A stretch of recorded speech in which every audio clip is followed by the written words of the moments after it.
বিয়ের পূর্বে কোন মেয়ের সাথে কথা বলবি না, খবরদার, তোর যোগ্যতা নেই ওর সাথে কথা বলা। তুই কে রে? বামন হয়ে চাঁদের দিকে হাত বাড়াবি না। আমার বোনরা চাঁদ। ওয়াল্লাহি যেদিন ইসলামী শাসন আসবে, যেদিন ইমাম মেহেদী আসবে, যেদিন ঈসা আলাইহিস সালাম আবার আসবে, ওনার বন্দরের উপর যারা হাত দিবে উনি হাত কেটে ফেলবে।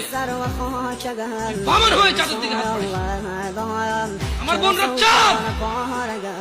ইসলাম মেয়েদেরকে চাঁদ বলেছে আর তোকে বামন বলেছে। বেটা তুই বেটা ছেঁড়া খাতায় শুয়ে লাখ টাকা স্বপ্ন দেখিস, বিয়ের আগে মেয়ের হাত দিস। সাহস কত তোর, সাহস কত?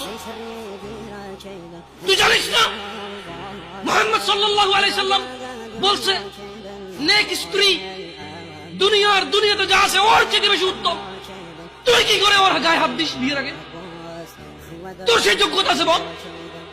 তোকে আল্লাহ জাহান্নামে ফেলবে, তোকে আল্লাহ জ্বলন্ত আগুন নিক্ষিপ্ত করবে, তোর শরীর পচবে, তোর শরীরের গন্ধে জাহান্নামীরা থাকতে পারবে না। তোকে এত নিকৃষ্ট